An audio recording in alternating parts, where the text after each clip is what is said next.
বর্তমান সময়ে অ্যান্ড্রয়েড মোবাইলে বিভিন্ন ধরনের অ্যাপস ব্যবহার করতে হয়। এক্ষেত্রে অনেকেরই মোবাইলের ইন্টারনাল স্টোরেজ বা ফোন মেমোরি কম থাকার কারণে বেশি অ্যাপস কিন্তু ব্যবহার করা যায় না। একটা অ্যাপস ডাউনলোড করতে গেলে তার পরিবর্তে অন্য একটি অ্যাপসকে ডিলিট করতে হয়। এক্ষেত্রে ডিলিট করা অ্যাপসটি যদি পরবর্তীতে আবার প্রয়োজন হয় তাহলে সেটাকে পুনরায় প্লে স্টোর বা অ্যাপ স্টোর থেকে ডাউনলোড করতে হয়। এর ফলে বারবার মোবাইলের এমবিও খরচ করতে হচ্ছে। কিন্তু এই অ্যাপসগুলি যদি মেমোরি কার্ডে রাখা যেত তাহলে কেমন হতো?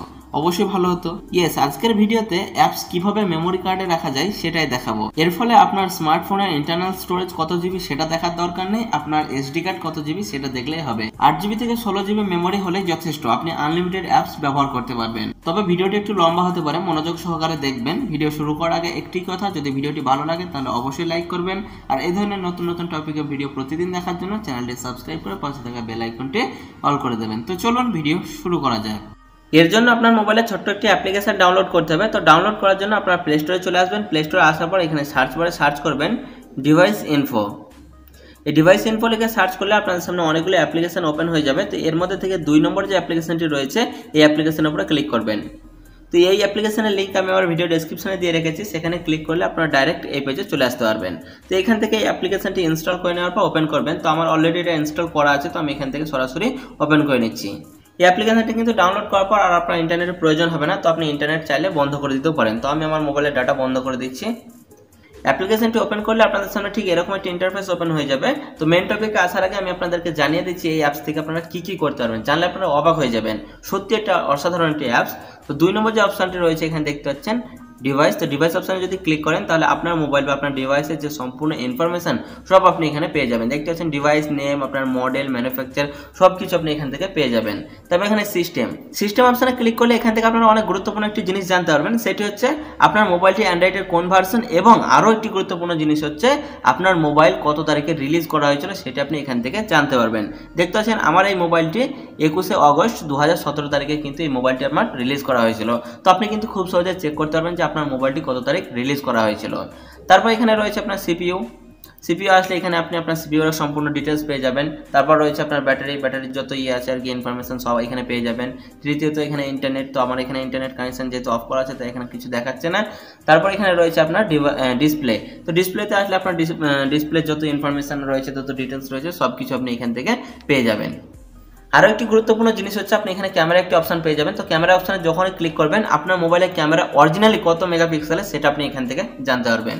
এখানে দেখতে পাচ্ছেন আমার ব্যাক ক্যামেরা হচ্ছে 13 মেগাপিক্সেল এবং এখানে হচ্ছে ফ্রন্ট ক্যামেরা 4.9 মেগাপিক্সেল।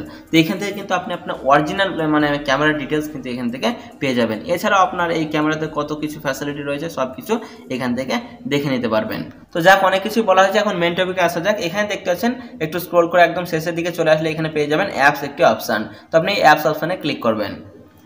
অ্যাপস অপশনে ক্লিক করার পর একটু লোডিং হবে। লোডিং হয়ে যাওয়ার পর আপনার ডিভাইসের মধ্যে যত অ্যাপ্লিকেশন রয়েছে সেই অ্যাপ্লিকেশনগুলি সব এখানে শো করবে। তো এখন এই অ্যাপ্লিকেশনগুলি রয়েছে আপনার ইন্টারনাল স্টোরেজ বা ফোন মেমোরির মধ্যে। এখন আমাদেরকে নিয়ে যেতে হবে এই অ্যাপ্লিকেশনগুলিকে এসডি কার্ড বা মেমোরি কার্ডের মধ্যে। তো এর জন্য কি করতে হবে, এখানে দেখতে পাচ্ছেন আমি আপনাদেরকে একটা এক্সাম্পল দেখিয়ে দিচ্ছি। এখানে ওপেন ক্যামেরা রয়েছে। তো এই অ্যাপ্লিকেশনটি আমি এখন আমার এসডি কার্ডে নিয়ে যাবো। তো এর জন্য এখানে একবার ক্লিক করব। ক্লিক করার পর এখানে নিচে একটি অপশন চলেছে, দেখতে পাচ্ছেন এক্সট্রাক্ট অ্যাপস। তো আপনি এই অপশনের উপরে ক্লিক করবেন। এই অপশনের উপরে ক্লিক করেছেন, ব্যাস আপনাকে আর কিচ্ছু করার দরকার নেই। এখান থেকে আপনি সোজা বেরিয়ে চলে আসবেন। বেরিয়ে চলে আসার পর আপনি এখন চলে যাবেন আপনার মোবাইলে ফাইল ম্যানেজারে। তো ফাইল ম্যানেজারে আসার পর এই ইন্টারফেসটি আপনার একটা ডিভাইসে এক এক রকম আসবে। তো এর মধ্যে থেকে আপনি জাস্ট এখানে দুটি অপশন পেয়ে যাবেন, ডিভাইস স্টোরেজ এবং এসডি কার্ড। তো আপনি এখানে চলে আসবেন আপনার ডিভাইস স্টোরেজে। ডিভাইস স্টোরেজে আসার পর আপনি এখানে একটি ফোল্ডার পেয়ে যাবেন ডিভাইস ইনফো। তো এই ফোল্ডারটা আপনার বানানোর প্রয়োজন হবে না, এটা আপনার অটোমেটিক এখানে চলে আসবে। তো আপনি ডিভাইস ইনফোর উপরে ক্লিক করবেন। এখানে ক্লিক করার পর আপনি ওইখান থেকে যে অ্যাপসটিকে এক্সট্রাক্ট অ্যাপস করেছিলেন সেই অ্যাপসটি আপনার এখানে থেকে যাবে। তো এই অ্যাপসটির উপরে আপনি একটু লং প্রেস করবেন। লং প্রেস করলে এটি আপনার সিলেক্ট হয়ে যাবে। সিলেক্ট হয়ে যাওয়ার পর নিচে একটি আপনারা অপশন পেয়ে যাবেন কাট। তো এই কাট অপশনটি অনেকের আবার মুভ নামে থাকে। তো আপনার যে নামেই থাকুক আপনি সেই নামের উপরে ক্লিক করবেন।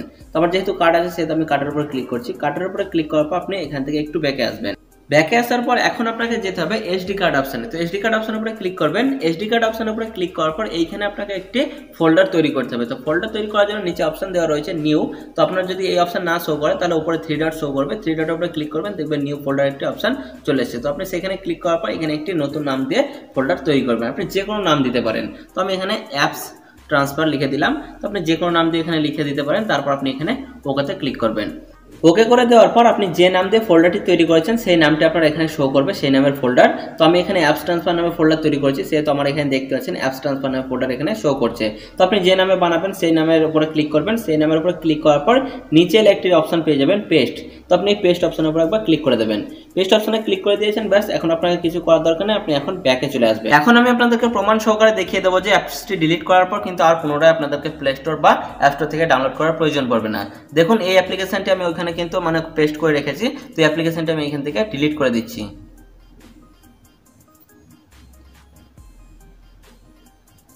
এখন যদি এই অ্যাপসটি আমি আবার ইনস্টল করতে যাই তাহলে কিন্তু আমাকে প্লে স্টোর বা অ্যাপ স্টোরে যাওয়ার প্রয়োজন নেই। আপনারা দেখতে পাচ্ছেন আমার ডাটা কিন্তু এখানে অফ করা রয়েছে। এখন আমাকে যেটি করতে হবে, এখন আমাকে যেতে হবে আমার মোবাইলের ফাইল ম্যানেজারে। ফাইল ম্যানেজার আসার পর এখানে আমাকে এসডি কার্ডের উপরে যেতে হবে। এসডি কার্ডের উপরে যাওয়ার পর এখানে দেখতে পাচ্ছেন অটো ট্রান্সফার, যেটা আমি করে রেখেছিলাম, তো সেখানে ক্লিক করবেন। আপনি যে নামে ক্রিয়েট করে রাখবেন সেই নামের উপর ক্লিক করবেন, তারপর দেখতে পাবেন যে যেটা আপনি পেস্ট করে রেখেছিলেন সেটা এখানেই রয়েছে। তো আপনি এখানে জাস্ট একবার ক্লিক করবেন, ক্লিক করলে দেখবেন আপনাকে এখানে ইনস্টল করার জন্য অপশন দিয়ে দিয়েছে। তো আমি এখান থেকে দেখতে পাচ্ছেন আমি এখন ইনস্টল করছি, এটা এখন ইনস্টল হচ্ছে। ইনস্টল হয়ে যাওয়ার পর আমি আপনাদেরকে ওপেন করে দেখিয়ে দিচ্ছি। ওকে, এই দেখুন ইনস্টল করা হয়ে গেছে, আমি এখান থেকে ডান করে দিলাম। ডান করে দেওয়ার পর একদম বেরিয়ে চলে আসলাম। বেরিয়ে চলে আসার পর এখানে আমি গেলে আপনারা দেখতে পাবেন এই দেখুন ওপেন ক্যামেরা, এখানে দেখতে পাচ্ছেন আমি কিন্তু এটাকে এখনো ওপেন করিনি। তো এভাবেই কিন্তু এক এক করে আপনি সমস্ত অ্যাপ্লিকেশনগুলিকে আপনার মেমোরি কার্ডের মধ্যে নিয়ে চলে আসতে পারবেন। এর ফলে কি হবে, আপনার মোবাইলে ইন্টারনাল স্টোরেজও খালি থাকবে, আপনার মোবাইল স্মুথভাবে কাজ করবে। আশা করছি এই সম্পূর্ণ ব্যাপারটা আপনারা বুঝতে পেরেছেন। যদি ভিডিওটি ভালো লাগে তাহলে অবশ্যই এখন একটি লাইক করে দিন এবং শেয়ার করে বন্ধুবান্ধবদের দেখার সুযোগ করে দিতে পারেন। যদি কারো সমস্যা হয় তাহলে কিন্তু তারা এভাবে সমাধান করতে পারবে। আর ধন্যবাদ ভিডিওটি শেষ পর্যন্ত দেখা।